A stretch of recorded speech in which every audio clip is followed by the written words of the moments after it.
Ako ang inyong Lolo Pael. At ako naman si Kabanong. At Ito ang aming kwento.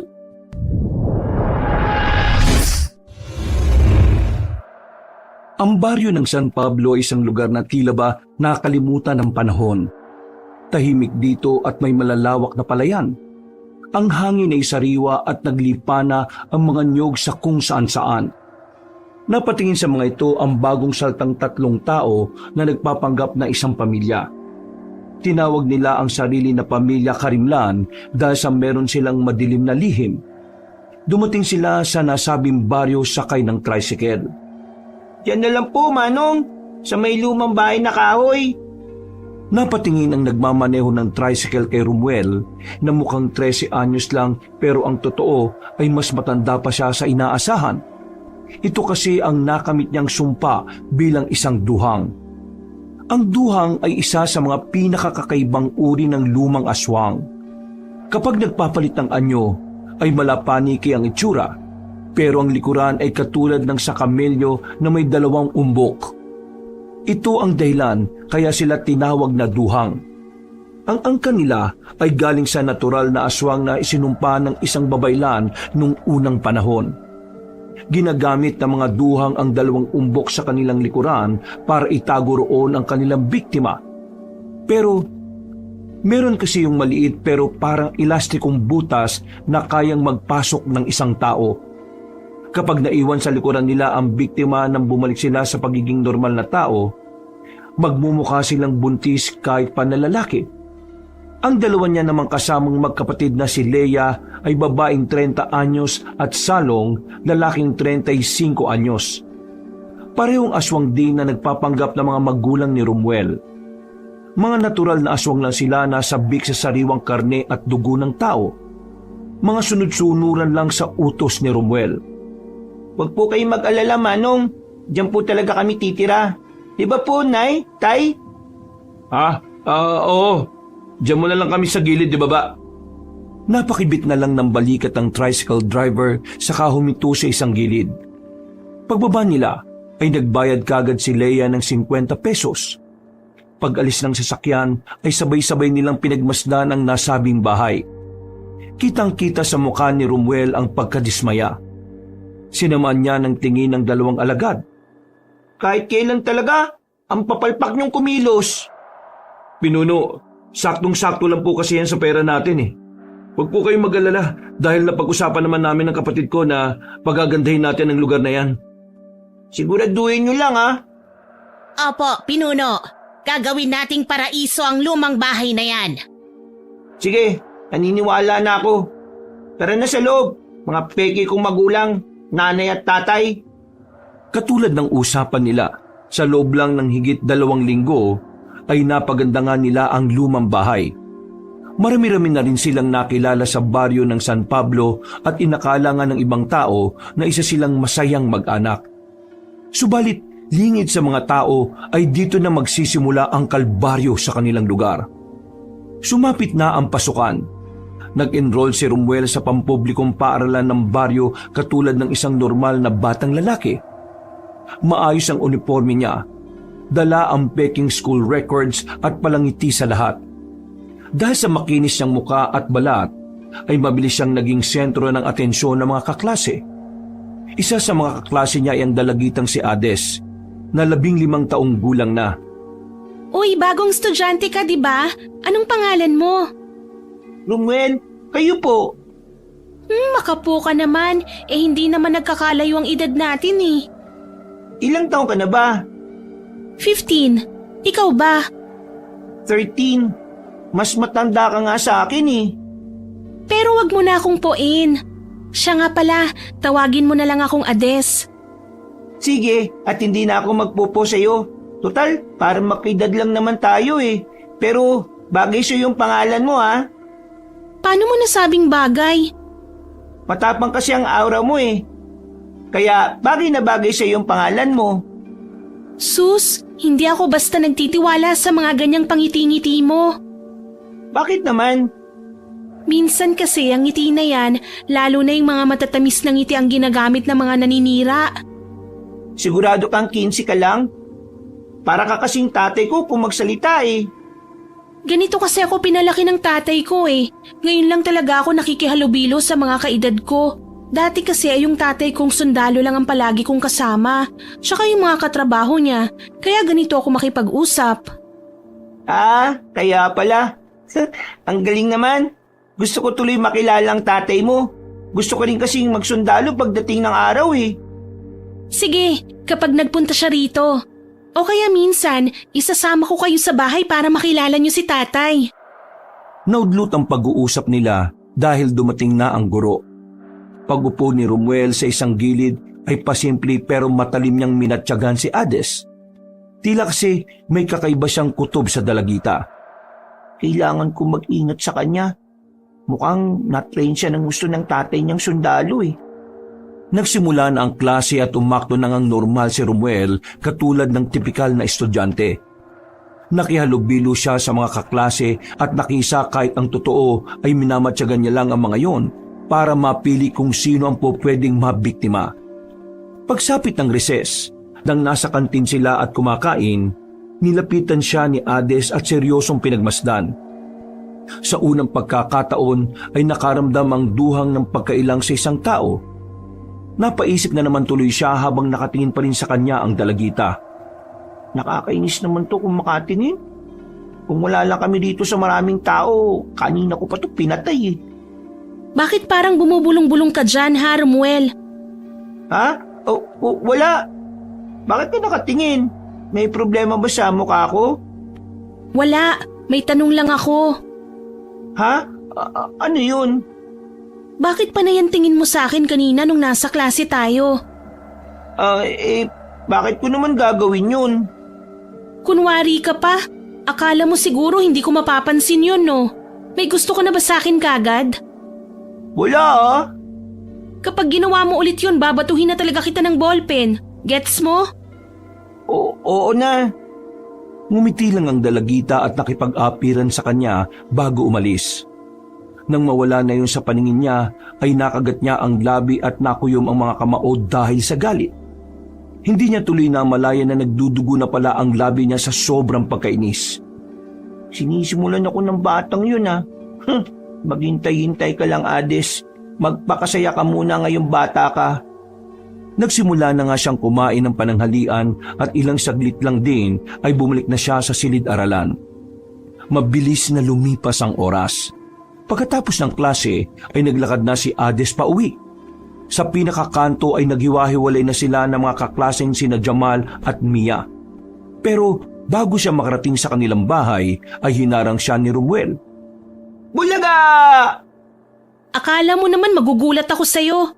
Nakita na kita kanina. Hindi lang kita pinansin dahil kausap ko sila Jamal at Mia. Napaka-observant mo talaga eh, no? Tinuro rin ba yan sa'yo ng tatay mong sundalo? Oo, maraming tinuro sa akin ng tatay Rodrigo ko. Nakakaingit ka naman. Sana ganyan din ang tatay ko. Kaso, batugan yung tatay ko eh. Malaki lang ang katawan pero walang ginagawa yun sa bahay. Paano kayo nakakakain kung walang ginagawa sa buhay ang tatay mo? Hindi ko rin alam. Ayoko nang pag-usapan o alamin pa yun. Ay, siya nga pala. Gusto mo bang pumunta sa bahay namin minsan? Pasensya na, hindi ako basta pumupunta sa kung saan-saan eh. Isa yun sa turo ng tatay ko. Huwag daw akong sasama sa mga estranghero. Hindi naman ako estranghero eh. Kaklase mo kaya ako.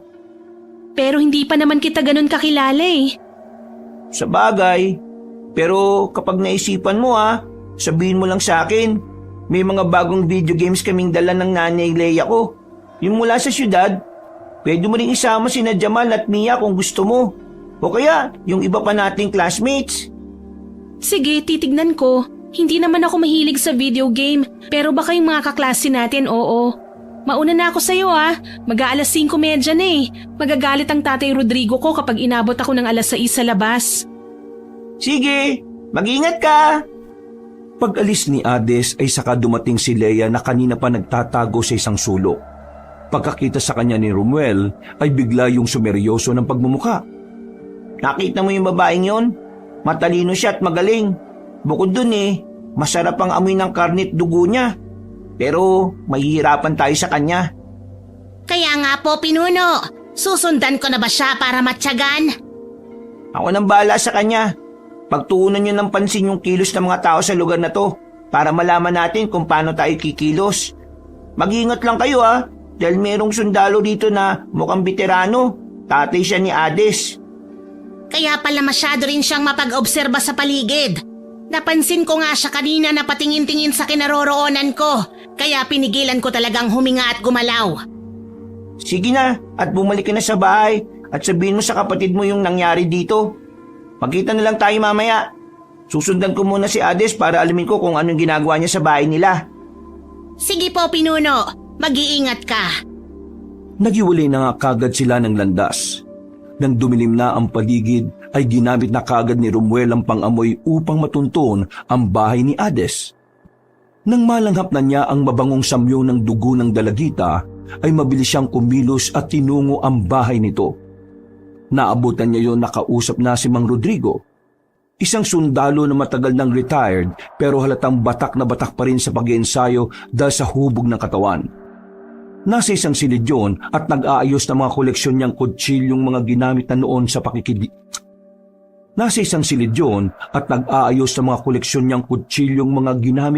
sa pakikidigma.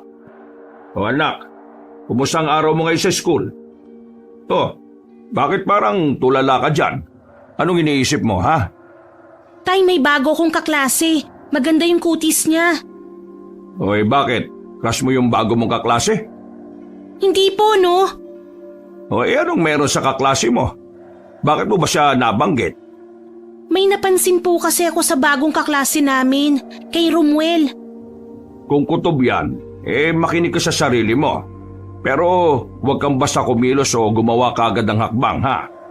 Obserbahan mo muna at gamitin mo yung mga itinuro ko. Alamin mo kung ano yung napapansin mong kakaiba sa kanya, saka ka gumawa ng hakbangin. Kaya nga po. Yun lang ba? Opo. Siya. Magbihis ka na at kakain na tayo. 5 minuto lang tayo maghahaponan pagkatapos mong magbihis kaya bilisan mo, ha? Yes, sir, yes! Pagkatapos sumaludo ng dalagita, ay nagmadali na nga siya sa pagpunta sa kwarto para magbihis. Nanatili naman si Romuel na nagtatago sa isang sulok habang nakamasid sa kanila. Pero sa gulat niya ay biglang lumingon sa gawin niya si Mang Rodrigo. Mabuti na lang ay mabilis siyang nakababa sa puno at nakatakbo palayo. Nang masigurong ligtas na siya, ay huminto siya sa gilid ng puno at sumandal saka nagpahinga. Mukhang mahihirapan kami sa lugar na ito Pero mas nakakasabi kapag ganitong lugar ang mapupuntahan. Magiging magandang laban to. Tingnan natin kung sino magwawagi sa uli. Dali-dali na siyang bumalik sa kanilang bahay kung saan naabutan niya ang magkapatid na aswang na nakahilata na naman. Ang sasarap talaga ng buhay ng mga aliporis ko Pinuno, katatapos lang naming magmatsyag ngayong maghapon at may napili na kami ng kapatid ko kung sino ang pwede nating unahin. Nasasabik na rin ako sa karne ng tao't dugo Halos mag-iisang buwan na rin tayong puro daga kinakain. Umilata ka lang dyan para mamatay ka sa gutom. Teka, sino ba yung nakikita niyong pwede nating gawing unang biktima sa badyong to? Ang pangalan niya, Pinuno, ay Jamal. Kilala ko siya. Kaklase ko siya sa paaralan. Kung ganun, Pinuno, mapapadali ang puntirya natin sa kanya. Wala namang problema. Pero matalik na kaibigan siya ni Hades Siguradong kapag may nangyaring masama sa kanya, ay hindi titigil ang babaeng yun para makuha ang hustisya. Alam naman namin, Pinuno, na kayang-kaya mo siya. Malamang, anong laban sa akin ng isang bata? Pero hindi siyang iniisip ko Ang iniisip ko, yung tatay niyang sundalo. Galing ako ron at nakita ko kung gaano kaalisto yung taong yun. Kaya binabalaan ko rin kayo na mag-iingat simula ngayon Opo, masusunod, Pinuno. Siya nga po pala.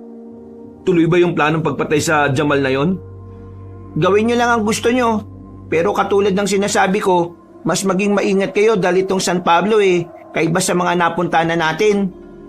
Tama po, Pinuno. Siguradong magugulat ang mga tao kapag nalaman nila kung sino talaga ang pamilyang Maharlika. Napailing na lang si Romuel at pagkalaon ay nagtungo na sa kanyang silid para magpahinga. Nag-isip naman sina Leia at Salong ng plano kung paano masisilo si Jamal. Sabado ng umaga, eksaktong nagdiriwang ng kapistahan sa San Pablo.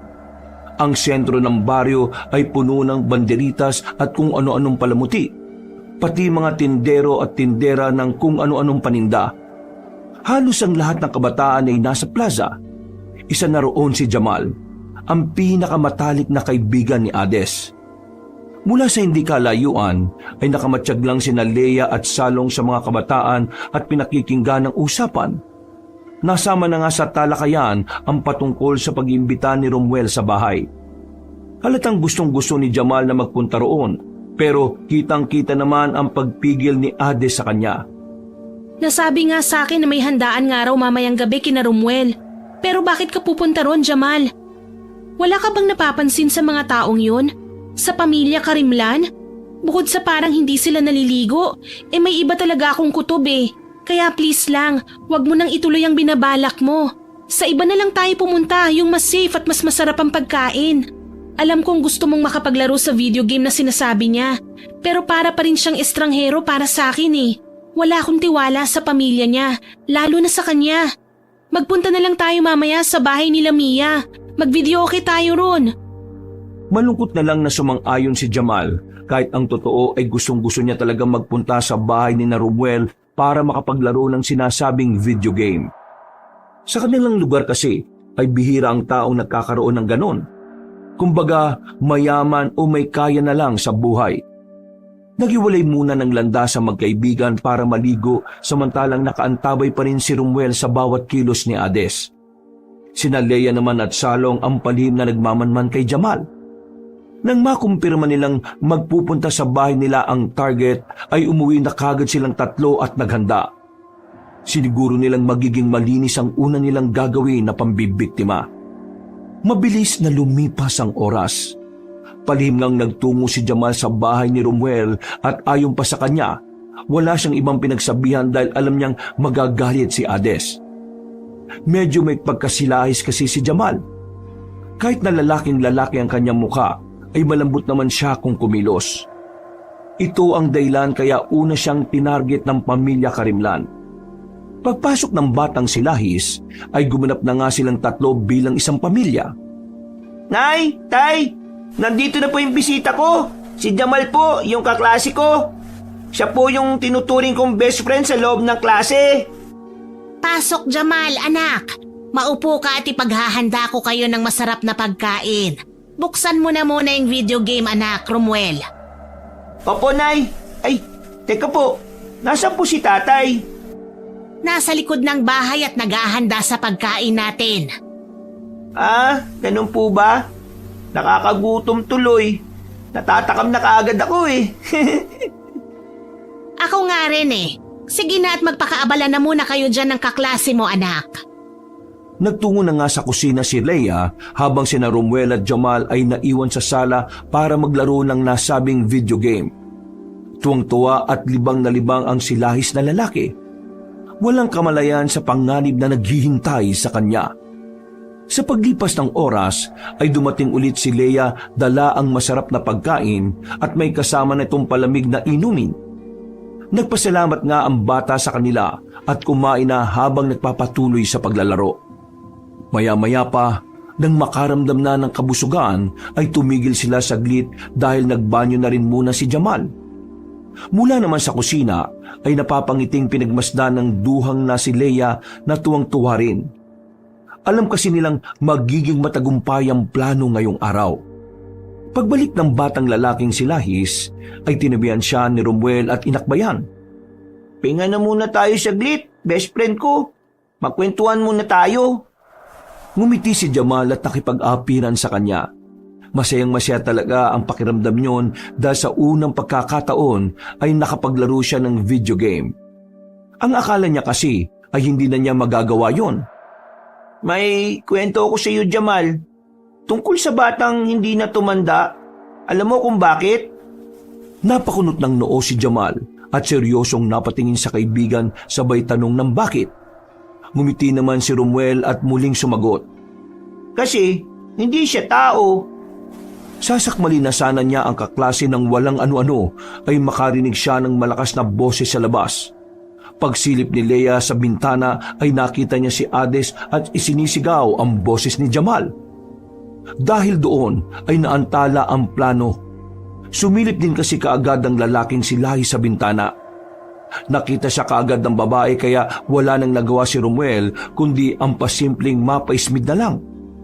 Hinahanap ka na sa akin. Tara na dahil pupunta tayo sa bahay ni Mia. Magtatampo yun kapag hindi ka nagpunta ron. Nakalaro ka na naman siguro ng video game kaya sapat na yon.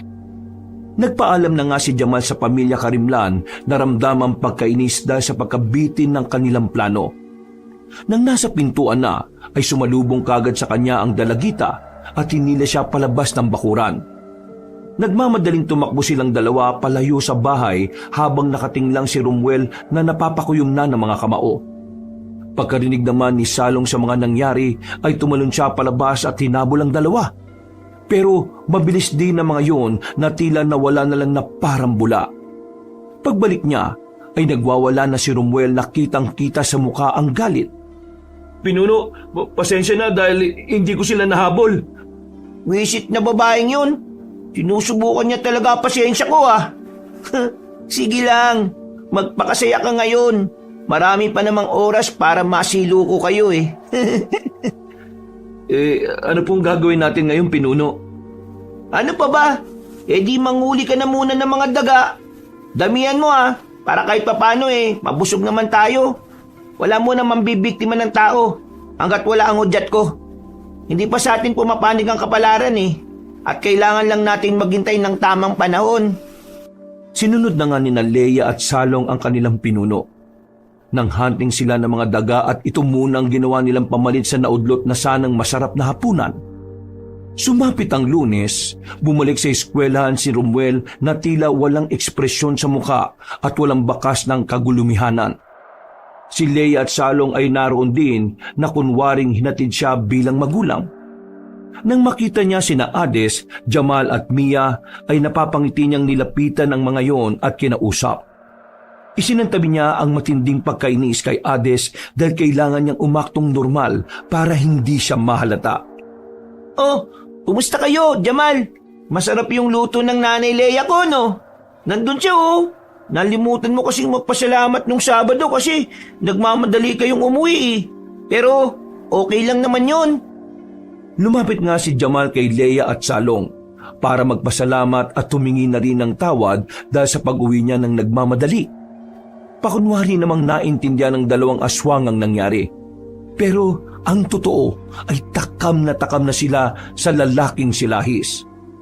Hades, Mia, kung may pagkakataon kayo, sama kayo sa bahay para makapag-video game tayo ha. Para maranasan nyo rin yung saya nun. Tingnan niyo si Jamal, tuwang-tuwa. Hindi naman ako mahilig sa mga video game na yan eh.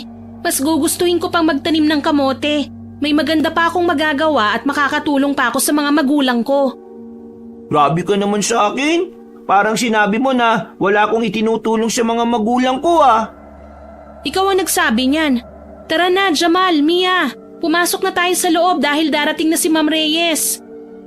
Napasimangot na lang si Romuel sa inis dahil sa inasal ng dalagita. Mas lalo lang nadagdagan ang pagnanais ng magawan niyo na masama. Pagsapit ng hapon ay palihim ngang minatyaga ng batang aswang si Hades. Nang nasa liblib na bahagi na sila ng daan ay sinubukan niya yung takutin. Gumawa siya ng kakaibang huni dahilan para mapahinto si Hades at magpalinga-linga sa paligid. Sino yan? Alam kong hindi yan huni ng isang hayop. Wala pa ako naririnig na ganyang huni ng ibon dito sa San Pablo. Kung sino ka man na nananakot, tumigil ka na dahil hindi ako natatakot sa'yo. Talaga lang ha, di ka natatakot sa akin. Tingnan mo itong gagawin ko ngayon. Unti-unting binago ni Romuel ang kanyang mukha. Nagmalapaniki siya at saglit na inusli ang ulo sa mayabong na puno. Pagkatapos noon ay nagpakawala siya ng nakakakilabot na tunog dahilan para mapalingon sa gawin niya ang dalagita. Nang makita ni Adis ang ulo ng malaking paniki, ay napatras siya sa gulat. Ito kasi ang unang pagkakataon niyang makakita ng ulo ng paniki na tila kasing laki na ng sa normal na tao. Hindi pa nakontento si Romuel. Pinamulan niya ang mga mata at saka muling nagpakawala ng nakakakilabot na huni. Dahil doon ay tumakbo na si Adis na takot na takot. Tawa naman siya ng tawa nang mawala na ang dalaga sa kanyang paningin. Lumabas ang lalaking aswang sa puno at saka tumalon pababa. Oh, akala ko ba matapang ka? Partida, hindi ko pa pinapakita ang tunay na anyo ng isang duwang. Baka maimatay ka sa takot kapag ginawa ko yun. Sinundan na niya ulit ang dalaga hanggang sa makarating sa bahay nito. Doon ay mas maingat na siyang nagmatsyag dahil alam niyang malakas ang pakiramdam ni Mang Rodrigo. O anak, bakit pawis na pawis ka? Tumakbo ka bang pauwi? May tinatakasan ka ba, ha? May nakita po kasi ko tayo doon sa liblib na daan. Malaking ulo po ng paniki. Parang kasing laki ko na nga po yun eh. Tapos po nakakatakot yung huni niya. Parang halimaw. Baka po aswang na yun, tay. Nanood ka na naman siguro ng horror documentary kagabi, ano? Po? Sabi ko naman sa iyo, anak, iwasan mo muna ang panonood ng ganyan. Dahil nakakaapekto sa imahinasyon mo yan eh. Mag-focus ka muna sa pag-aaral at sa training natin. Opo. Pagpasok ni Adis sa kwarto ay napangiti lang si Romuel habang patuloy na nagmamasid. At sa ikalawang pagkakataon ay nagulat siya nang muling lumingon sa gawin niya si Mang Rodrigo. Umalis na kagad siya sa lugar na yon at bumalik sa kanilang tirahan. Pagdating niya ay wala siyang naabutan sa loob ng bahay. Nagpunta siya sa pinakailalim kung saan ay tumambad sa kanyang paningin ang mga imbak nilang pagkain. Mga patay na daga na pinagpipiesta na nina Leia at Salong ang iba. Nang makita siya ng magkapatid, ay tumigil ang mga iyon sa pagkain at tumarap sa kanya na puno ng dugo ang mga bibig. Makinig kayong mabuti. Dahil matagal-tagal na rin tayong hindi nakakatikim ng sariwang karne at dugo ng tao. Ito lang ang unang pagkakataon na mangyayari ito ng ganito katagal. Kaya naman Leia, Salong, papayagan ko kayo ngayong gabi na mambiktima ng isang tao. Pero hindi rito sa San Pablo Doon kayo manguha ng mga batang kakainin natin. Doon sa kabilang baryo. Bumalik kayo dito bago mag-alas 3 ng madaling araw. Kitang-kita ang tuwa sa mukha ng magkapatid na aswang. Napaismid naman si Romuel habang pinagmamasdan ng dalawa na parang mga tanga. Oh, bakit nakatanga pa kayo dito? Bilis na, kilos na! Masusunod po, pinuno. Handa na po kami, pinuno. Sabay na nagpalit ng anyo bilang aswang ang magkapatid at dali-daling ng hunting ng makakain nila sa kabilang baryo. Wala pang alas 3 ng madaling araw ay nakabalik na ang magkapatid na aswang. Pinagsaluhan nila ang patay na katawan ng isang batang lalaking bangkay. Dahil doon ay napunan nito ang mga kaluluwa nilang uhaw sa sariwang dugo at karne ng tao. Kinabukasan at sa mga nakalipas na araw ay umugong ang balita patungkol sa 2 kabataan na nawawala. Dahil doon, inalarmahan ng mga estudyante na mag-ingat at huwag magpupunta sa kung saan-saan. Biyernes ng hapon, tahimik ang buong klase habang tinatapos ni Ginoong Sario ang leksyon sa araling panlipunan. Seryosong nakatingin si Ade sa labas nang pinagmasdan siya ni Romuel habang bumubulong. Malapit ka na. Maghintay-hintay ka lang. Nang matapos na ang klase, ay naiwan doon ang grupo ni na Romuel, Ades, Jamal at Mia dahil sila ang cleaners. Habang naglilinis ay nagmamatsyag-matsyag ang batang aswang sa labas. Naririnig niya kasi ang ibang usapan ng mga estudyante patungkol nga sa mga nawawalang kabataan sa kabilang baryo. Iba-iba ang haka-haka nila. May nagsasabing kinidnap na mga nagbebenta ng lamang loob. Meron ding nagsasabi na natangay ng kulto. Ang ilan naman ay sinasabing kinuha para patayin dahil iaalay ang dugo sa ginagawang bagong mall sa kabayanan. Pasimpleng napangiti lang si Romuel sa mga kwento pero ang nagpatigil sa kanya ay nang marinig ang usapan ni na Ades, Jamal at Mia. Ayon kasi sa dalagitang anak ng sundalo ay hindi malayong aswang ang dahilan ng pagkawala ng mga kabataan sa katabi nilang baryo. Lumapit tuloy ang batang aswang at nakisali sa usapan. Bakit mo naman nasabi na aswang ang gumawa nun? Yun yung napapanood ko sa dokumentaryo ng katatakutan sa TV. Subukan mo kasing manood o makinig sa Aswang True Story ni Pamela Clamil at ni Kabanong. Malalaman mo kung paano kumikilos ang mga aswang. Mahilig ka talaga manood ng mga ganyang katatakutan, no? Kaya ka nasisita ni Tatay Rodrigo mo eh. Imbis na mag-focus ka sa pag-aaral at pagtitraining kung ano-ano inaatupag mo. Teka, paano mo nalaman yan ha? Ha? Kasi, Anong ano ha? nakikita ko lang sa mga kilos mo. Bakit? Ikaw lang ba yung marunong mag-obserba sa kilos ng mga tao? Hindi porkit sundalo ang tatay mo, kayo lang ang pwedeng makagawa nun. Ay naku, bahala ka na nga dyan. Lumayo na kagad si Romuel at pakunwaring nagtapon na ng basura para hindi na siya magisa ni Ades. Alam niyang nagkamali siyang matapos madula sa pananalita, kaya pilit niyang ikinalma ang sarili. Hanggang sa makakita siya ng nag-iisang estudyante. Hindi na siya nag-isip pa ng oras na yon. Sinakmal niya kagad ang kaawa-awang lalaki. Hanggang sa mawalan to ng buhay. Iniwan niya ang bangkay nito sa basurahan at tinabunan na lang. Pagkatapos noon ay dumiretso na siya ng pag-uwi. Kinabukasan ay nabulabog ang buong eskwelahan dahil sa bangkay ng estudyanteng biktima kagabi ni Romuel. Kinilala yung si Jeric, isang first-year student. Dahil sa nangyari ay pansamantalang nagsara ang paaralan. Isang linggo yun bilang paggalang na rin sa namatay. Nagkaroon din kasi ng masusing investigasyon ng mga alagad ng batas. Pinuno, kayo po ba yung gumawa na sa estudyante? Di ba, pinagbabawalan nyo kaming gumawa ng ganong bagay. Tapos, kayo naman po palang susuway. Aray! Yan naman ang babatok eh. Huwag mong husgahan kagad ang pinuno. Siguradong may nangyari kaya niya nagawa yon. Pinuno, nabuko ba kayo ng estudyanteng yon kaya niyo siya pinatay? Manahimik na nga muna kayong dalawa. Dito lang kayo at walang lalabas ha. Saan po kayo pupunta? Sa tingin mo, Leia, saan ako pupunta pag ganitong oras? Di ba kay Ades? Sorry po, pinuno. Inirapan lang ni Romuel ang mga tauhan at pagkatapos ay umalis na siya. Pagdating niya sa bahay ni Ades ay pumwesto kagad siya sa paboritong puno at doon nagmatsyag. Nang mapalingon siya sa kaliwa kung saan naroon ang silid ng dalagita, ay nakita niya nga itong tila abala sa pagsusulat. Para makita kung ano yon, ay pinatalas niya ang mga tingin at tumutok ng maigi sa sinusulat ni Ades. Mga palatandaan ng pagiging aswang. Hindi na niya natuloy ang pagbabasa dahil mula sa kanyang bahagi ay meron siyang naaninag na isang bagay.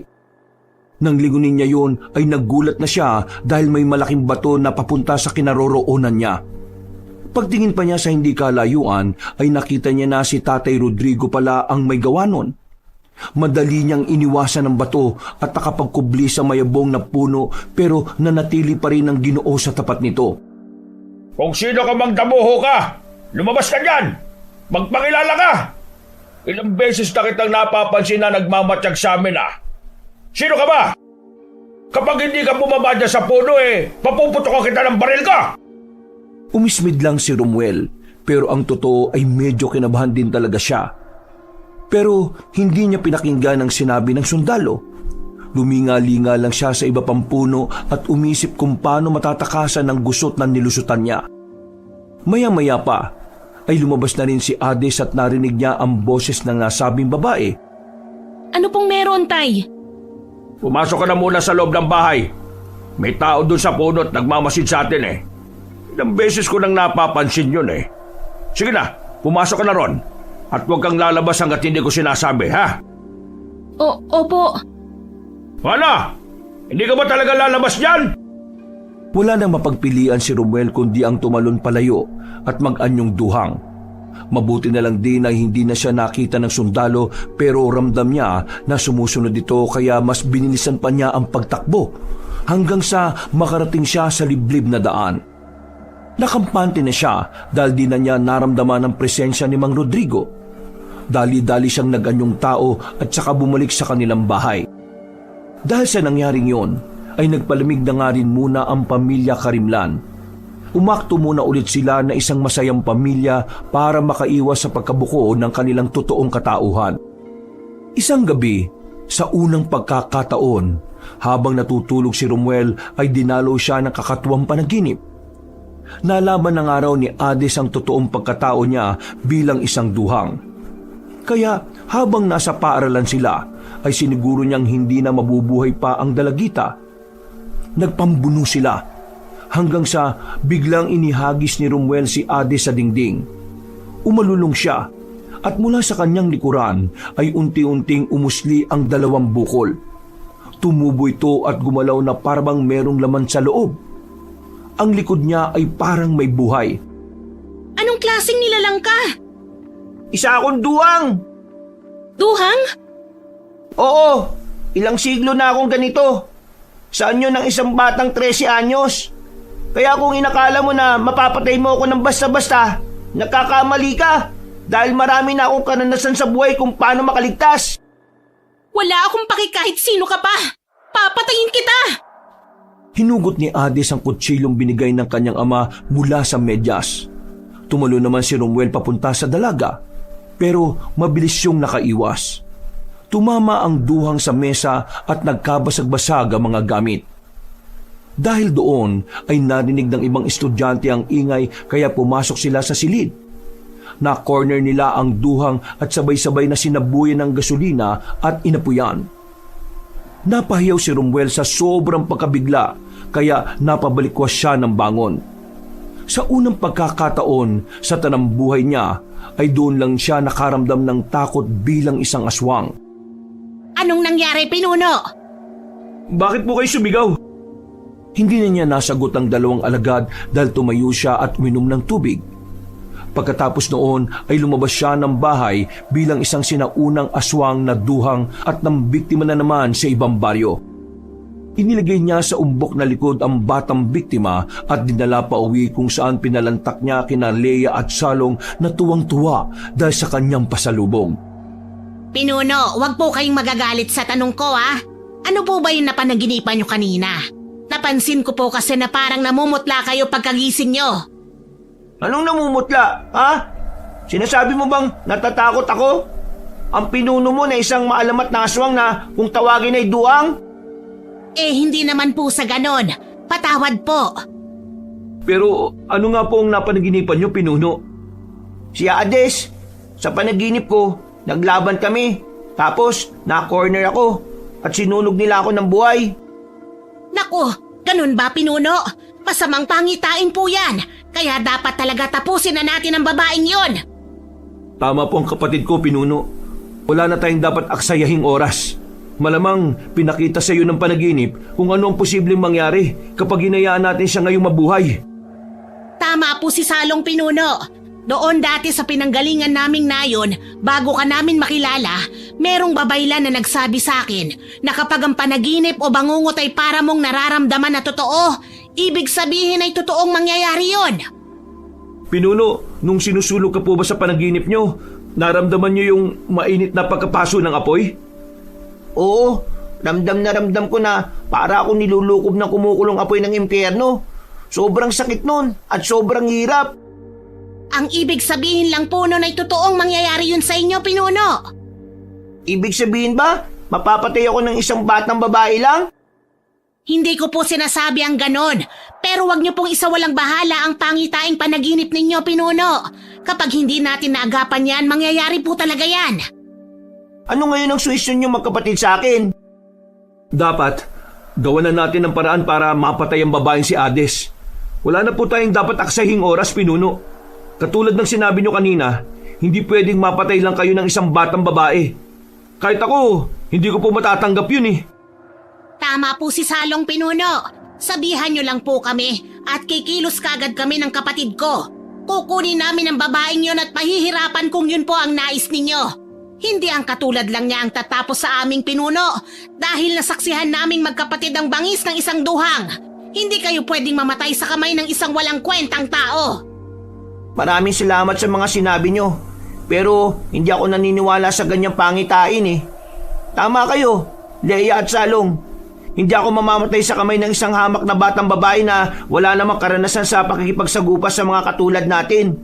Kung papayagan ko yung mangyari, magiging kayaya ako sa angka namin. Hindi ako nabuhay ng matagal para lang paslangin ang isang paslit. Ako si Romuel, ang isa sa sinaunang lahi ng mga duwang, at ipapakita ko sa baryo ng San Pablo ang aking bagsik. Dahil sa sinabing niyang yon, ay tila nabuhayan na naman ang dalawang magkapatid na aswang. Leia, Salong, mga tapat kong alagad, maganda kayo dahil nalalapit na ang paghahasik natin ng matindi sa baryong ito. Sinisiguro ko na walang makakaligtas sa gagawin ko at lahat ay babaluti ng matinding takot. Umalulong ang magkapatid habang nagpapalit ng anyo bilang aswang. Umalingaw-ngaw yon sa buong baryo dahilan para magkahula ng mga aso sa iba't ibang panig ng lugar. Ilang araw na pinagplanuhan ni na Romuel, Leia at Salong ang gagawin hanggang sa dumating na nga ang tamang oras. Sinamantala nilang walang kasama sa bahay si Hades dahil kailangang umalis ni Mang Rodrigo.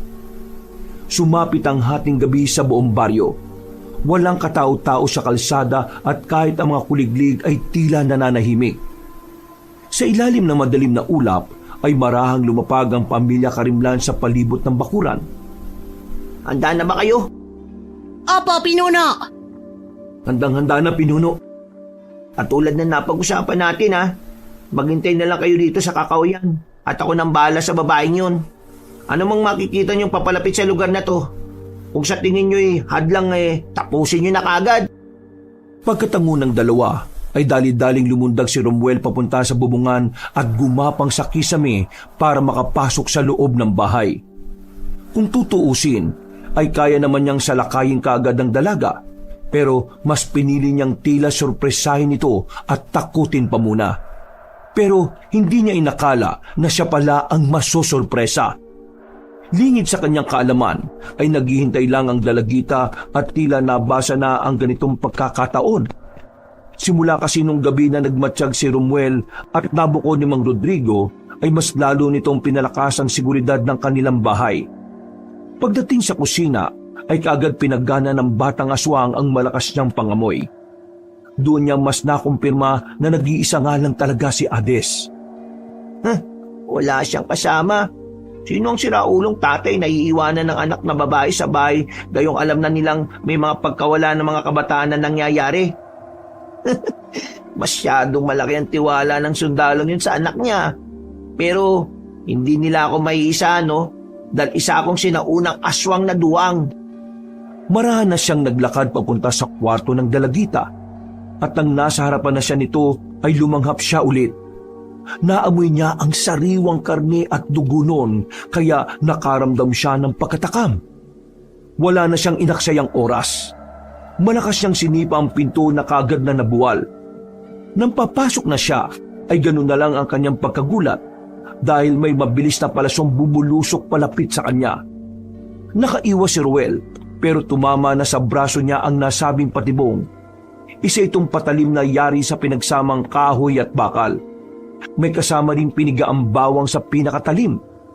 Naramdaman kagad ng batang aswang ang epekto ng patalim kaya dali-dali niyang hinigit at binali saka itinapon sa lupa.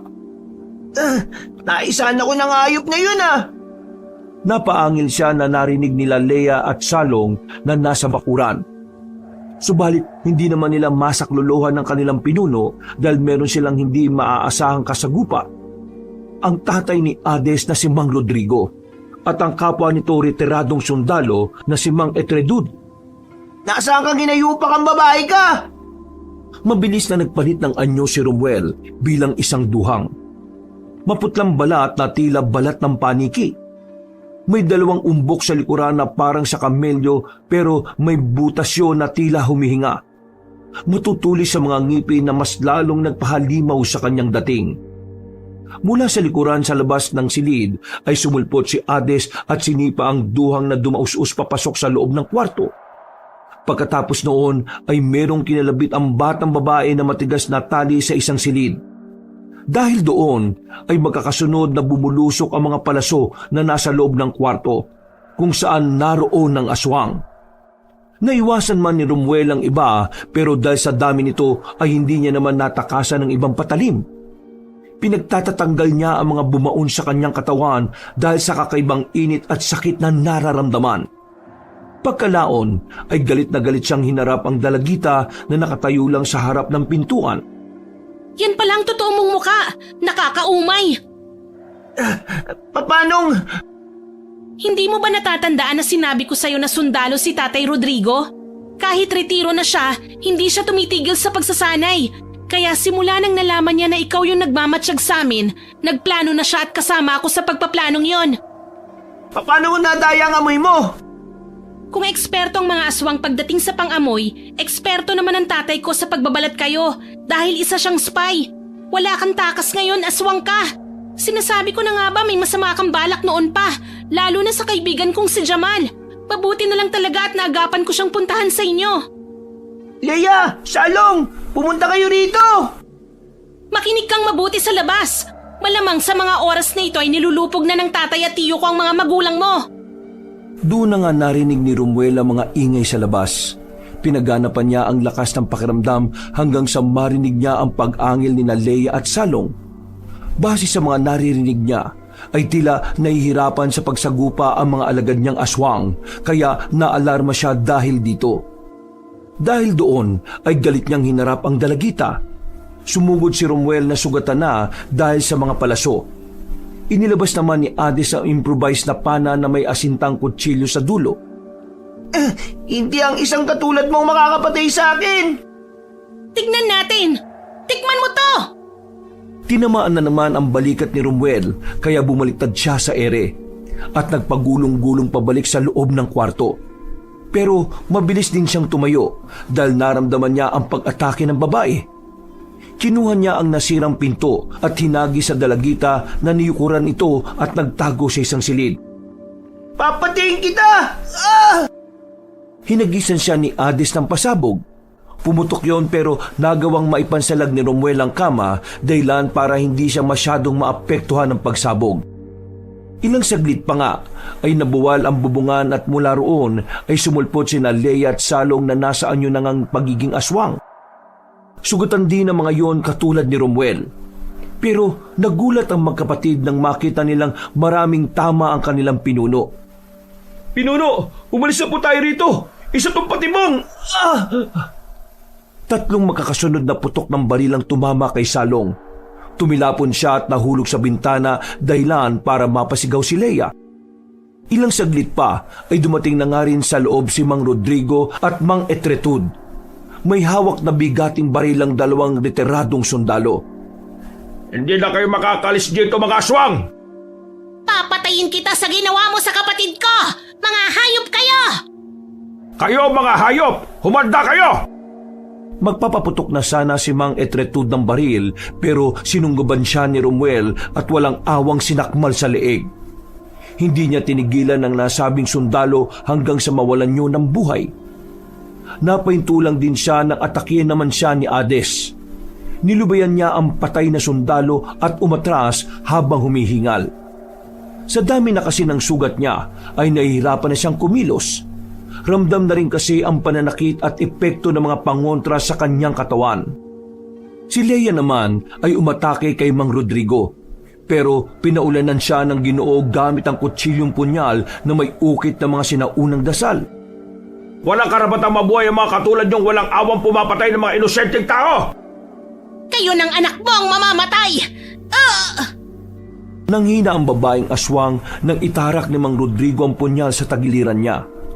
Nakita ito ni Romuel kaya nagtago siya sa dilim at nagmasid. Naging alerto ang dalagita dahil doon. Kahit magtago ka pa sa dilim, makikita at makikita pa rin kita. Susundan ko lang ang mga dugo mong pumapatak. Sige, hanapin mo ako, Hades! Kung kaya mo! Matapang ka at hindi natatakot sa dilim, ha? Humanda ka sa akin! Hindi talaga ako matatakot sa dilim dahil ako ang liwanag na bubura sa mga katulad nyo. Tumalon si Romuel mula sa likuran at binukan niya ang tila butas ng malaking umbok sa likod niya. Sasalakay na sana ang dalagita pero nagulat siya at natigilan matapos makita ang hindi inaasahan. Si Jamal na nabiktima na rin pala nila kanina pa bago pumunta roon. Dahil doon ay napatras siya sa sobrang pagkabigla. Nagulat din kahit si Mang Rodrigo na hindi rin inaasahan ang pangyayari. Ano? Bakit kayo tumahimik na mag-ama? Ha? Sige, subukan niyo pa akong atakihin at gagawin ko ng pansalagang katawan ni Jamal. Inilabas niya yon mula sa likuran at binitbit habang tila naliligo sa malagkit na likido. Gumagalaw-galaw pa si Jamal. Sinyalis na buhay pa ito, pero hinang-hina na. Dahil doon ay mas lalong nag-alala ang mag-ama. Walang iya ka! Bakit mo siya dinadamay dito? Napakasama mo! Tanga ba kayong magtatay? Ha? Natural na idadamay ko siya. Lahat ng mga inosyenteng tao dito sa San Pablo idadamay ko. Humalakhak ng humalakhak si Romuel habang ang mag-ama naman ay nag-iisip kung paano sila lulusob. Sa tuwing aamba kasi sila ay palaging hinaharang ng duhang ang lupaypay na katawan ni Jamal. Hanggang sa makita nga ni Adis na tila iginagalaw ng silahis na lalaki ang kaliwang kamay. Sumisenyas yun ng okay lang kahit na hirap hanggang sa tuluyang mawala ng buhay. Dahil doon ay di na nagdalawang isip pa si Ades. Kumuha siya ng sulo at sinugod si Romuel, pero hindi yun tumama. Nabitiwan lang ng duhang ang katawan ni Jamal kaya sinamantala naman ito ni Mang Rodrigo. Pinuntirya ng ginoong sundalo ang umbok sa likod ng duhang. Hinagisan niya yon ng paliyab na kaagad na sunog. Mga walang iya kayo! Galit na galit niyang inatake si Mang Rodrigo pero hindi siya makapag-concentrate dahil nagliliyab ang kanyang likuran. Sinamantala na mag-ama ang pagkakataong yon at sabay nilang itinarak ang isang punyal sa magkabilang dibdib ng aswang. Dahil doon ay nagsimulang mabaluktot ang katawan ni Romuel. Unti-unti na ring natutunaw ang balat. Ang mga mata niya ay nanlabo at ang malakamelyong umbok sa likuran niya ay bigla na lang sumabog sa hangin. Sa isang iglap ay bumalik sa anyong bata si Romuel na sugatan at naghihingalo. Nang tatapusin na siya tuluyan ni Mang Rodrigo ay may kung anong tila kidlat na bumulusok. Sa bilis ng mga pangyayari ay hindi nila namalayan kung ano yon. Nagulat na lang sila dahil wala ng katawan ni Romuel at Leia.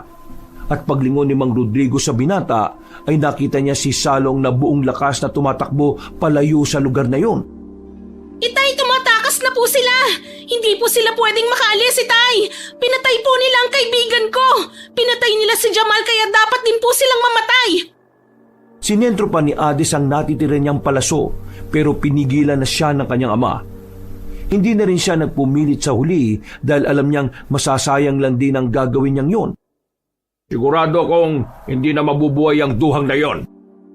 Napayak na lang si Ades na kaagad nilapitan ng kaibigan na wala ng buhay. Makalipas ang ilang minuto ay dumating ang iilang mga tao kabilang na ang mga opisyal ng baryo. Dinala si Jamal sa pagamutan sa pag-asa ni Ades na maisasalba pa ang kaibigan. Mabilis na kumalat ang masamang balita na iyon sa buong baryo, lalo na ang tungkol sa pamilya Karimlan ng mga aswang bala. Dahil sa pangyayaring yon ay gumuho ang paniniwala ng mga mamamayan na payapa ang San Pablo. Labis na nalungkot si Ades dahil sa sinapit ng matalik niyang kaibigan. Pakiramdam niya ay nabigo siya na may pagtanggol ang mga mahal niya sa buhay. Mabuti na lang ay pinalakas ni Mang Rodrigo ang loob ng anak para magpatuloy. Anak, Ades, hindi mo kailangan magmukmuk at malungkot dahil hindi mo kasalanan ang nangyari kay Jamal. Ang lahat dito sa baryo ay biktima ng pamilya Karimlan. Niloko nila tayong lahat eh. Pero ikaw, malinaw na ginawa mong mas ligtas ang lugar na ito. Pero hindi ko pa rin po nailigtas ang kaibigan ko, Itay. Hindi lang naman si Jamal ang tao dito sa baryo. Nandyan si Bia at ang iba pa. Marami ka pang matutulungan. Hindi pa tapos ang laban kaya ayusin mo ang sarili mo at magpalakas ka, anak. Salamat po, Tay. Yumakap ang dalagita sa kanyang ama at doon ay mas lalo siyang umiyak hanggang sa tuluyang gumaan ang kanyang pakiramdam. 3 linggo makalipas ang bangungot dahil sa pag-atake ng duhang ay bumalik sa dating ayos ang Barrio San Pablo. Naging tahimik ulit pero ang katahimikang bumabalot ay hindi bunga na kapayapaan, kundi takot. At isang milagro nga na may tuturing ang nangyari dahil nakaligtas si Jamal sa bingit ng kamatayan. Pero matinding bangungot pa rin para sa lalaking si Lahis ang nangyari. Sa tuwing kukumustahin kasi siya ni Ades, ay palagi niya lang sinasabi na naririnig niya pa rin gabi-gabi ang boses ni Romuel. Lalo na ang malademonyo nitong halakap. Sinabi lang ng dalagita na hindi na babalik ang nilalang na yon kahit ang totoo ay wala pa rin silang kasiguraduhan sa bagay na yon. Nanatili na lamang din kasing tahimik ang mag-ama pagkatapos ang engkwentrong yon. Nang sinabi kasi nila sa punong baryong si Ginoong Roberto ang tungkol sa nangyari, ay tinawanan lang sila. Karamihan sa mga taga-baryo ay hindi naniniwala sa duhang at iba pang aswang. Pag-uwi ni Ades ay nadatnan niyang nagbubuklat ng lumang aklat si Tatay Rodrigo. Meron kasi silang lumang aklat at ayon sa Ginoo ay ginagamit daw yun ng mga ninuno nila noon. Bago kasi magsundalo ay nag-aral ng medisina ng halos lahat ng kanilang kanununuan. Pero kakaibang pamamaraan ng medisina ang kanilang ginagawa. Nang makita ng dalaga ang nasabing libro, ay kinuha niya ito at ipinakita sa ama. Tay, ano po ito? Isa sa librong pamana ng ninuno ko yan. Mga kwento ng mga sinaunang aswang, mga nilalang ng dilim at mga babaylan. Bakit po meron tayo nito? Hindi ko rin alam, anak. Nakita mo naman na ngayon lang ako pumasok dito sa aklatan sa tagal ng panahon. Pero ang tanda ko nga, manggagamot o nag-aaral ng kakaibang medisina o panggagamot ang lolo ko. At naalala kong may nabanggit noon na duhang dyan sa libro. Kaya hinanap ko yan. Ano pong nabasa niyo, Itay? Ayon dyan sa aklat, ang mga duhang ay hindi natural na aswang. Sabi nga po, di ba ni Romuel ay mga sinaunang aswang sila? Hindi lang yun, anak. Ang duhang ay isa ring sumpa Kanino po galing? sa isang babaylan. Babaylan? Sa ninuno po ninyo? Hindi ko rin alam Pero ayon sa librong yan, ay 1,000 taon na ang nakalipas. Ang mga duhang ay dati mga tao na nagtaksil sa tribo. Kinulam sila para hindi mamatay sa oras pero naging alipin naman sila ng sariling gutom. Talaga po? Oo, anak. Ang sabi diyan, sa paanan ng isang bundok sa timog Katagalugan ay may tribo ng mga manggagamot na pinamumunuan ng isang matandang babaylan. Isang araw may 3 magkakapatid ang nagtungo roon na nagtangkang kunin yung batong anito, ang sagradong bato ng kapangyarihan. Ano naman po yung batong anito na yon na sinasabing sagradong bato ng kapangyarihan? Hindi nilagay dyan sa libro pero mukhang mahalaga siya at banal sa panahon na yan. Sinabi kasi nung matandang babaylan na masama ang ginawa ng 3 magkakapatid dahil binuksan nila ang isang lagusan. Hindi rin tinukoy dyan kung anong lagusan, anak. Kaya wag mo na rin itanong. Ano pa pong nangyari, Itay? Hindi nga nakinig ang 3 batang yon. At nang masira nila ang selyo, nilamon sila ng kadiliman at isinumpa. Nagkaroon sila ng pakpak, balat ng paniki, at mga umbok sa likod kung saan nagiging sisidlan ng kanilang mga biktima. Mula noon silang 3 ay nagpalipat-lipat na ng anyo, pangalan at lugar para makaligtas sa kaparusahan. Sila si Pumuel, Kumuel at Rumuel. Romuel? Kung ganun ay matagal nang nabubuhay ang taong yun? Oo, anak. Yun ay dahil sa sumpa. Pero nung araw ding yun pinuksa sila ng mga babaylan. Pero nakatakas nga si Rumuel at nabuhay siya hanggang sa... Hanggang sa ngayon? Huwag ka na mabahala, anak. Dahil pinatay na natin sila. Nakita mo naman kung paano natin sila pinuksa 1 buwan ang nakalilipas. Ayoko pong makampante, Itay. Lalo na't hindi natin nakita na talagang napuksa sila. Ano ang palagi kong sinasabi sa iyo, Ades? Kung kutob yan, makinig ka sa sarili mo. Pero huwag kang basta kumilos o gumawa kagad ng hakbang. Obserbahan mo muna at gamitin mo ang mga itinuro ko. Alamin mo kung ano yung napapansin mong kakaiba at saka ka gumawa ng hakbangin. Naiintindihan ko po, Itay. Oh, huwag ka nang matakot dahil kung sakaling buhay sila kapag sumalakay sila ulit, ay sisiguraduhin na nating mamamatay sila. Nakikita mo to? Ano po yan? Nandyan mismo sa libro at ayon mismo sa nakasulat dyan, ang agimat na butong may inukit na araw at mata na to ay isang mabisang pangontra. Ito ang tinatawag na mga sinaunang babaylan na huling selyo na tinatawag ding bakas ng araw. Habang patuloy na nag-uusap ang mag-ama, 500 metro ang layo ay merong nakamasid sa kanila.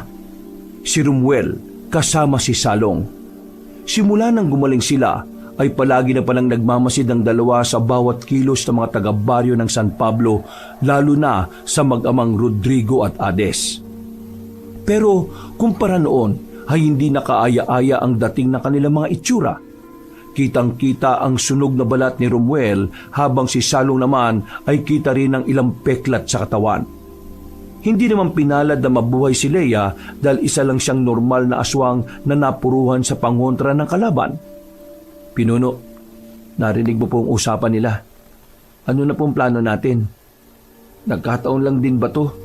Dahil nasa kanila ang isa sa matagal mo nang hinahanap na selyo para wasakin.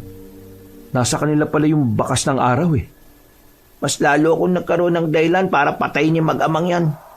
Kapag nakuha ko yung selyo ng bakas na araw, tudurugin ko yun ng pinong-pino at babalik ako sa Lagusan para bumalik yung nawalang anyo sa akin.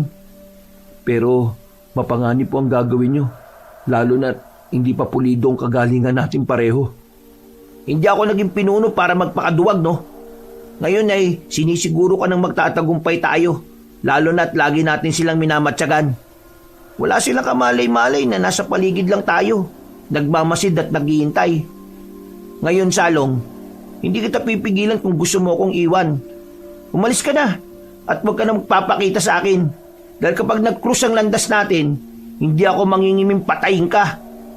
Pinuno naman, huwag mong sabihin yan dahil sasamahan ko po kayo hanggang dulo, hanggang kamatayan.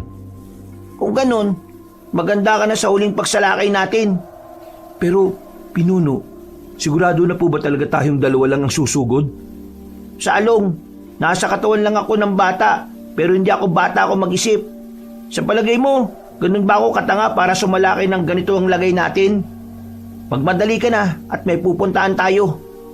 Umalis na nga kagad sila sa lugar na yon at nagpunta sila sa hilagang gubat kung tawagin noon ni Romuel. Sa bukana pa lang ay ramdam na ang kakaiba at madilim na puwersang bumabalot doon. Tumayo lang ang sunog na batang aswang at tumindig sa malayo. Si Salong naman ay nagtaka lang habang pinagmamasdan ng kanyang pinuno. Tuuran na nasa hilagang kagubatan! Nagbabalik ako! Si Romuel, ang nag-iisang lahi ng duwang na natitira! Natatandaan niyo pa ba kung paano ko kayo sinagip sa mga taong tumutugi sa inyo noon? Nangako kayo sa akin noon na sa oras na mangailangan ako ng tulong, maasahan ko kayo. Ngayon na ang oras na yun! Umihip ang hangin pahilaga at sa isang iglap sa katahimikan ng gabi ay unti-unting may nagpakita sa dilim. Isang uri ng aswang na kung tawagin ay tuuran. Ang mga tuuran ay kalimitang makikita sa mga kabundukan. Tinawag silang tuuran dahil sa tuwing sila ay nagpapalit ng anyo bilang aswang ay parang makapal na puno ang kanilang balat. Isa sa mga paraan nila para makapambiktima ay ang paghalo sa mga puno sa kagubatan o kabundukan. Nagpapanggap din silang puno at sa tamang oras ay sumasalakay sila. Grupo sila kung magtrabaho at bihira silang makitang magsulo sa paghahanap ng mabibiktima. Meron silang espesyal na laway na parang dagta na kapag napahiran ka, ilang segundo lang ay mapaparalisa ka na. Nagulat si Salong nang makita ang grupo ng tuuran. Sa totoo lang kasi ay takot siya sa mga ito dahil likas na mabangis ang mga aswang na yon at hindi nakikipagtulungan sa ibang lahi. Nagbalik ka nga, Romuel. Ikaw na nga marahil ang tinutukoy ni Pinunong Bolono noon. Sino ka? Nasaan si Bolono? Siya ang gusto ko makausap. Patay na si Pinunong Bolono. Napuksa na siya ng mga ngaso sa kanlurang gubat. Ako na ngayon ang Pinunong Tuuran. Kung ganon, sa ngalan ni Bolono na dating pinuno ng mga tuuran sa Hilagang Gubat, hinihimo ko kayong sumama sa akin para sa lakayin ng isang baryo. Tuparin niyo ang pangako niyo sa akin noon. Bakit naman namin gagawin yon? Hindi naman ako kundi si Pinunong Bolono ang nangako sa iyo. Ayaw namin ang kaguluhan. Kaya kung ano man ang pangako nyo sa isa't isa, nabaon na yun sa lupa kasama ng pinalitan kong pinuno. Gusto mo namang mamatay at mapalitan ka kagad? Aruganteng tuuran? Naibang ka na ba? Sa itsura mong yan, halata namang nanghihina ka na at galing sa matinding labanan. Sa palagay mo, maninipla! Nagulat ang lahat ng tuuran sa kanilang nasaksihan.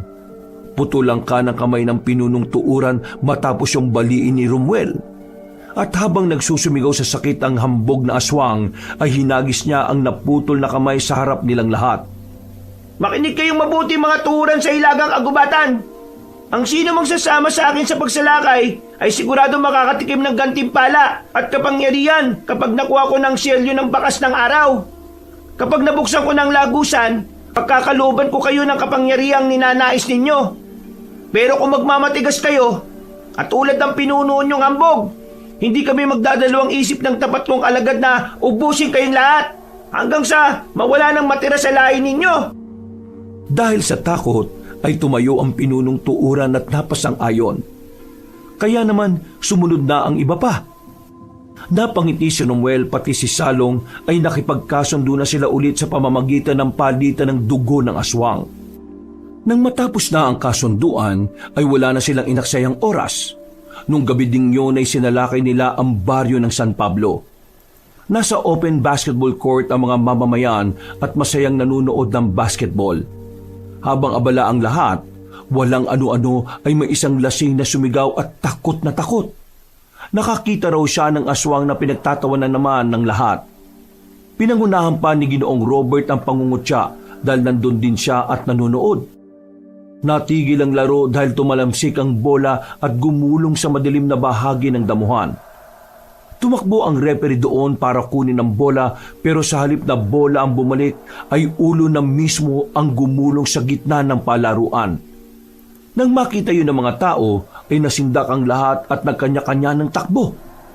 Kahit mismo ang punong baryo ay nakitakbo na rin dahil sa takot. Wala na siyang pakialam at hindi na inisip ang mga nasasakupan. Basta para sa kanya, makatakas lang doon ay sapat na. Mabuti na lang din ay nandoon si Mang Rodrigo at Ades. Naroon din si Mia at Jamal na halata ang takot dahil ramdam niya at naririnig sa malayo ang sigaw ng kamatayan mula sa mga papalusog na aswang. Mga kababayan ko, magsiwi muna kayo. Madali kayo at huwag lalabas kahit ano mangyari. Habang inaalalayan ni na Ades at Mia ang matalik na kaibigan na si Jamal, ay bigla nang sumulpot sina Romuel at Salong. Tila nagulat ang mag-ama nang makita silang buhay na buhay. Ano? Parang gulat naman kayo, Tatay Rodrigo at Ades. Narito rin pala yung nalasahan kong si Jamal ah. Alain mo yun? Nabuhay ka pa pala? Mia! Umalis na kayo rito ni Jamal at magtungo kayo sa bahay. Ligtas doon laban sa aswang dahil marami nang natutunan ng tatay na pangontra. Madali kayo! Sige, tumakbo kayo hanggat gusto nyo. Dahil hindi kayo makakatakas sa paghiganti ko. Kapag hindi nyo isinuko ang selyo ng bakas ng araw, pahirapan ko at sisirain ko ang buong San Pablo. Paano mo nalaman ang tungkol doon? Tanga ka ba? Malamang, alam ko ang tungkol doon. Dahil yun ang dahilan kung bakit ako nasumpa. Kaya ngayon kukunin at babawiin ko yun. Sisirain ko ang selyo at bubuksan ng lagusan. Hindi ka magtatagumpay. Minsan ka na naming nalupig kaya magagawa namin ulit yon. Tingnan natin. Natigilan na ang duhang nang bigla siyang paulanan ng palaso ni Mang Rodrigo. Mabuti na lang ay nailagan niya ito at mabilis na nagtago sa dilim. Mga kasama kong tuuran, ngayon na! Sugurin niyo at patayin kung sino man nakaharang sa inyo. Inuutosan ko kayo ngayon din. Ilang segundo matapos niyang isigaw yon, ay wala pa rin lumalabas na mga aswang na tuuran. Dahil doon ay napalingon siya kay Salong at gano'n na lang ang gulat niya dahil sugatan na yon. Ano nangyari, Salong? Nasaan na yung mga tuuran? Pinuno, inambangan nila ako at natakasan ko sila. Traidor ang pinuno ng tuuran at sinabi niyang hindi raw sila makikipagkasundo sa atin. Mga walang iya, pagkatapos ko sa lugar na to, pupulbusin ko silang lahat. Sisiguraduhin ko masusunog ang buong hilagang gubat. Pinuno, sa palagay ko po umatras na muna tayo. Nakita ko mga alagad ng batas na papunta na rito at armado ang karamihan sa kanila.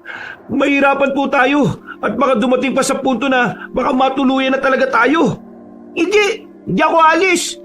Tatapusin ko ang sinimulan ko rito at babalikan ko ang mga traidor na yon. Ako ang uubos sa kanila. Nakikiusap ako sa inyo, Pinuno. Kung ano man ang pinaplano ninyo, saka na natin...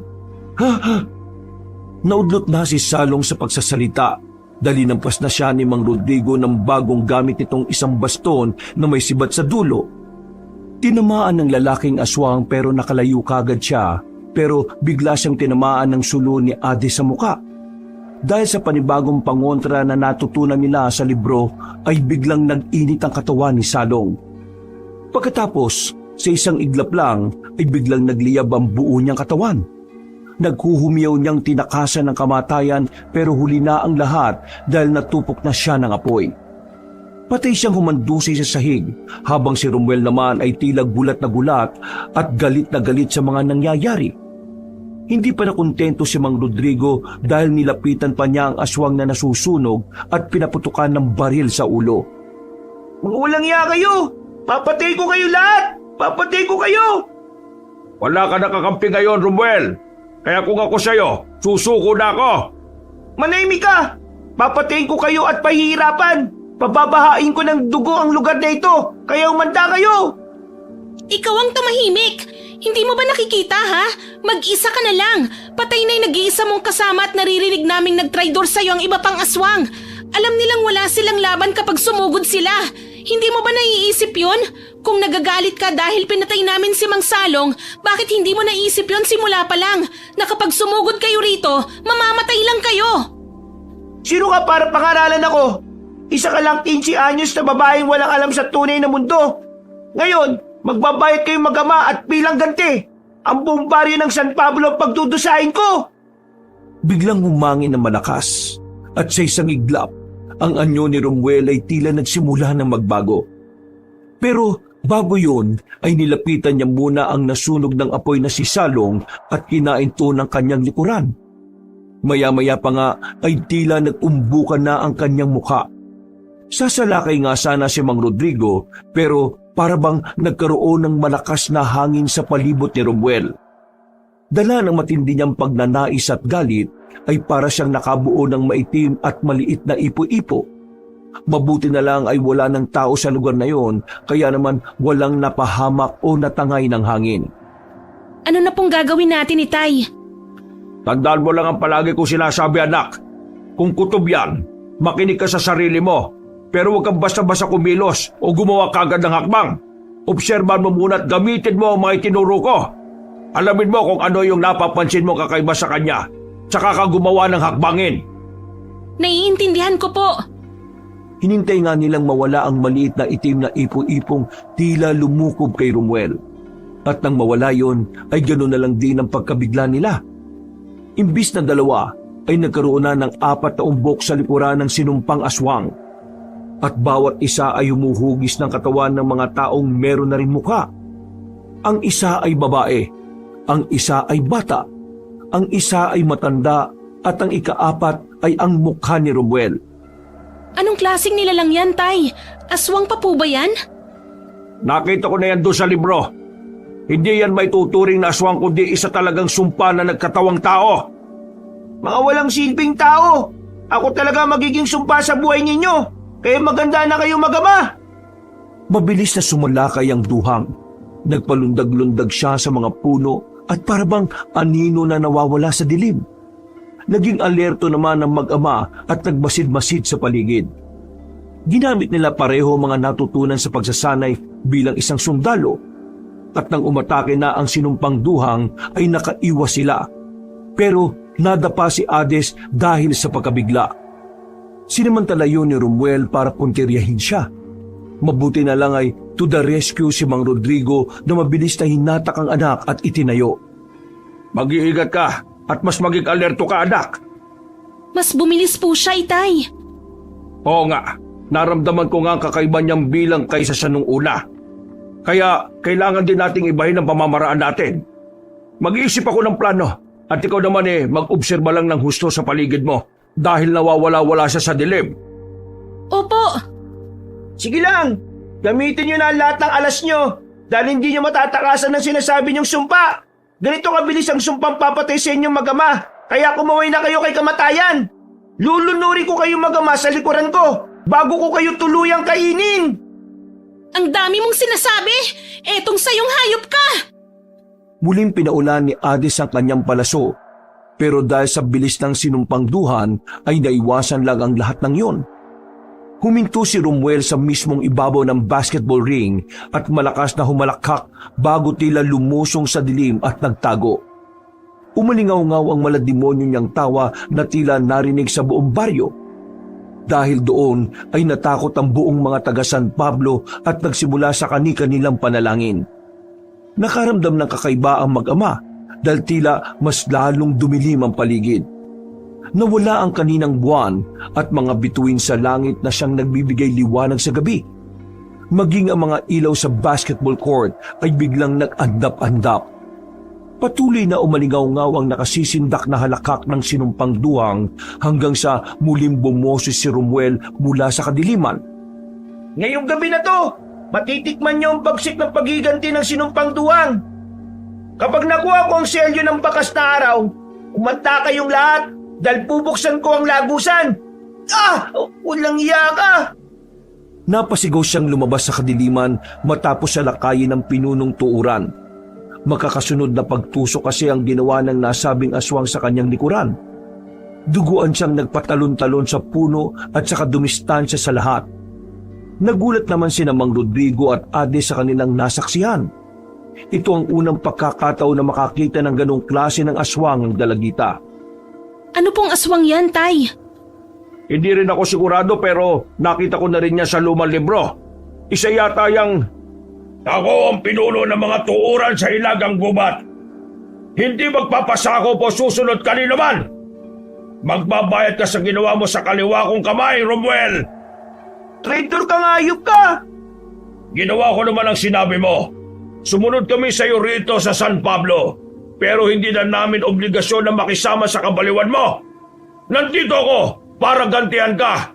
Puputulin ko rin ang kamay mo at ilalagay ko sa Hilagang Gubat bilang tanda na nakabawi ako sa iyo. Sa ganung paraan, babalik ang tiwala sa akin ng mga nasasakubang ko. Walang iya ka talagang ambog ka. Dapat sa iyo mamatay. Ikaw ang dapat mamatay. Kayo ang dapat mamatay! Mga aswang kayo! Lumayas kayo sa baryo namin!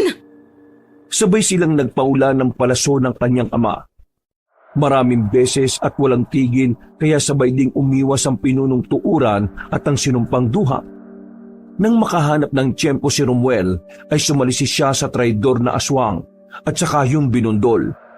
Sinubukang itukod ng pinunong tuuran ng malatuod niyang kamay pero magkakasunod siyang natamaan ng palaso ni Hades. Dahil doon ay nagliyab ang katawan niya. Kaya siya bahagyang umatras at nagsisigaw sa sakit. At para hindi na gumapang ang pag-apoy ay wala siyang pagpipilian kundi putulin ng isa pang kamay. Nawala na nga ng magkabilang braso ang pinunong tuuran kaya pinagtawanan siya ng husto ni Romuel. Anak, ilabas mo lang ang gibat. Opo, Itay! Walang pag-aalinlangan nang inilabas ni Hades ang pinakatatagong alas. Huminto naman si Romuel ang tagtago sa dilim para pagmasdan kung paano yun gamitin. At nang hawak na ng dalaga ang selyo ng bakas na araw, ay nilundagan niya ang pinunong tuuran na naghuhumiyak pa rin sa sakit na nararamdaman. Itinarak niya sa noon nito ang nasabing pangontra. Umilaw yon at nasilaw ang lahat dahil sa tindi ng liwanag. hanggang sa isang nakabibinging sigaw ng kadiliman ang pumalingaw-ngaw na sinundan ng pagsabog. Pagmulat ng mga mata ay wala na sa pwesto ang pinunong tuuran dahil naging abo na ito. Gulat na gulat ang mag-ama sa nakita nilang kapangyarihan ng nasabing agimat, kaya agad tong dinampot ulit ni Mang Rodrigo. Nakita niya kasing parang nahilo at nanghinang anak matapos yung gamitin. Sinamantala naman ni Romuel ang pagkakataong yon habang abala ang mag-ama sa pagtulong sa isa't isa. Anak, magmadali ka. Umalis na tayo sa lugar na ito habang wala pang Romuel na yon. Nangihina ka na. Kailangan kitang gamutin sa bahay. Hindi ko kayo hayaang makalis dito ng buhay. Ibigay mo sa akin yung selyo ng bakas na araw. Huwag mo pong ibibigay, Itay. Pakiusap po. Ganito na lang, Rodrigo. Ibigay mo sa akin yan at hindi ko kayo papatayin. Aalis na ako sa lugar na ito at hindi naman gagambala pa. Pero kapag hindi mo sinunod ang gusto ko, hindi lang kayong pahirapan ko, kundi ang buong baryo. Paano ako nakakasigurong tutupad ka sa usapan? Malalaman mo kapag binigay mo sa akin ang selyo ng bakas na araw. Bilisan mo na at huwag mo nang ubusin ang pasensya ko. Itay, huwag po. Huwag kayong makinig sa taong... Natigilan na ang dalagita matapos siyang pasimpleng tapikin ng ama sa balikat. Sinyalis na mayroong pinaplano ang ginoong sundalo. Napabuntong hininga na lamang si Mang Rodrigo at inasa na niya ang lahat sa mga plano nila ng anak. Pagkaabot niya ng nasabing agimat, ay saka niya itinulak si Hades. Tumindig ang dalagita sa abot ng kanyang makakaya at buong puwersang hinagi sa ama ang isang kutsilyong may talim na ginto at tawakang mula sa sungay ng kalabaw. Ha? Sa wakas, awa ko na rin ang matagal ko nang hinahanap na bagay. Ang selyo ng bakas na araw na matagal nang tinago ng mga babaylan sa amin. Ngayon, magpapayad kayong lahat dahil wawasakin ko na to at bubuksan ang lagusan. Tingnan natin kung mabubuksan mo nga. Oras na para magpaalam ka, sinumpang duhang! Itinarak ni Mang Rodrigo ang nasabing patalim, pero naunahan siya ni Romuel. Nasaksak siya ng matalim na kuko sa tagiliran, kaya nagulat si Hades sa nangyari. At habang humahalakak ang sinumpang duhang, ay walang inaksayang oras ang dalagita para hindi masayang ang ginawa nilang mag-ama. Kahit nangihina ay tinibayan niya ang kalooban hanggang sa tumalon siya. Umiwas ang duhang pero tumama ang gintong patalim sa isa sa mga umbok sa likod nito at nasunog yun na mabilis. Sumigaw si Romuel dahil sa sobrang sakit, pero hindi niya pa rin binitiwan ang hawak na agimat. Sinimulan niya tong dasalan ng orasyon ng pagkasira. At habang ginagawa yon, ay tinatakasan niya si Hades na sumasalakay pa rin kahit nanghihina na. Hindi ka magtatagumpay! Kayo ang hindi magtatagumpay. Wawasakin ko ang selyo na ito at pabubuksan ko ang lagusan. Dahil hindi na kaya ng dalagita, kaya nadapa na siya at nabitiwan ng patalim. Natutuwa naman siyang pinagmasdan ni Romuel habang nagwiwika ng orasyon. Hindi ka magtatagumpay! Nakangisi lang ang sinumpang duhang na nanghihina na rin dahil sa nasusunog niyang mga umbok sa likuran. At nang matapos na ang kanyang orasyon, ay may hindi inaasahang pangyayari na hindi niya inakala. Dumating si Jamal na may hawak na baril at pinaputukan siya sa mata. Doon ay nabitiwan ni Romuel ang selyo ng bakas na araw. Galit at nanghihina siyang nangapa sa lupa, pero may sumunod pang putok ng baril na tumama naman sa kanyang balikat. Nagsusumigaw siya sa sakit habang nakatingin kay Jamal na natatakot habang nakatingin sa kanya. Bakit hindi kayo nauubos ng mga panira sa mga plano ko? Isa na namang putok ng baril ang pinakawalan ni Jamal. Nakita yun ni Mang Rodrigo at Hades na nangihina na rin. Sinubukan nilang pigilan ng lalaking si Lais dahil delikado. Pero nahuli na sila dahil galit nang sumalakay si Romuel. At nang akala nilang mapapatay na si Jamal ng sinumpang duhang, ay doon sila nagkamali. Nakarinig na lang sila ng sabay-sabay na pagpapaputok ng baril. Pagtingin nila, ay nagdaktingan na pala ang mga opisyal na pinatawag ng punong barangay na si Ginoong Robert. Naghuhumiyaw si Romuel sa galit pero wala na siyang lakas na lumaban.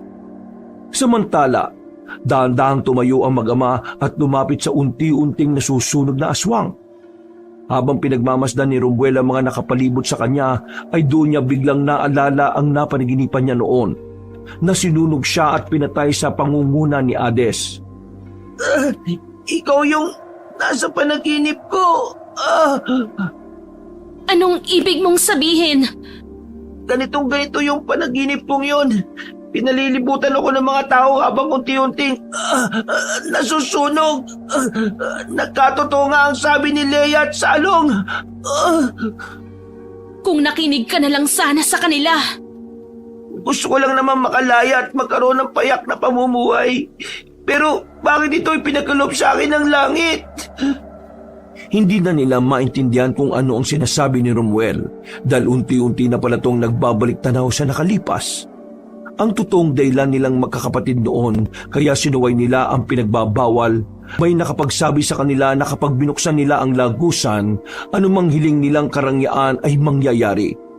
Dahil sadlak sa kahirapan ng magkakapatid na Pumuel, Kumuel at Romuel, kaya nila nagawa yun at tumantong nga sila sa pagkasumpa. Matapos yung maalala ay nagkatitigan ng mata sa mata sina Romuel at Hades. At sing bilis ng kidlat ay parabang lumipat sa dalagita ang lahat ng nangyari sa nakalipas na buhay ng sinumpang duhang.